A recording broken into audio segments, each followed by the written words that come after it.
Joe Rogan is a wildly popular podcaster, and his podcast The Joe Rogan Experience is routinely one of the most listened to podcasts in the world. His ability to be open and frank on every subject under the sun is his biggest strength. It is, however, paired with an equally big weakness.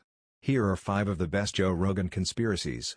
Dangerous, widespread wildfires have plagued the West Coast for years now due to a number of factors, most notably drought, climate change, and irresponsible human behavior.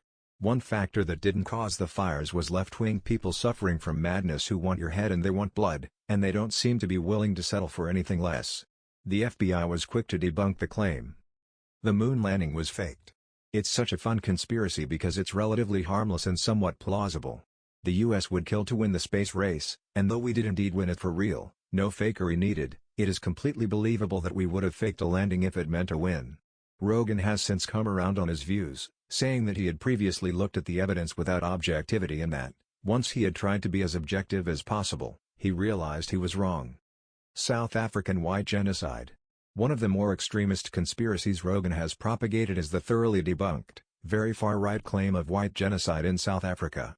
The conspiracy claimed that white South Africans were being targeted by black South Africans and murdered as revenge for apartheid.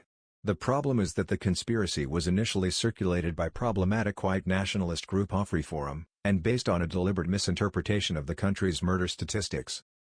No vaccines necessary.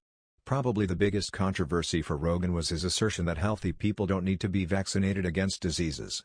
At one point, Rogan actively recommended his young listeners not get vaccinated, saying, "If you're like 21 years old, and you say to me, 'Should I get vaccinated?'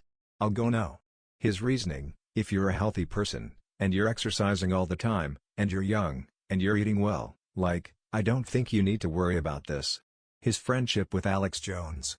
This is Rogan's biggest controversy to date and brought both him and Spotify a huge amount of backlash from numerous outlets. In October 2020, Rogan had conspiracy theorist and noted insane person Alex Jones on his podcast as a guest. Jones is most known for claiming that the government is putting chemicals in the water that turn the friggin' frogs gay. Jones also infamously harassed Sandy Hook victims' families, parroting a traditional extremist talking point that they were paid crisis actors. This cost Jones $126,000 from a defamation suit and led in part to his ban on every major social media platform.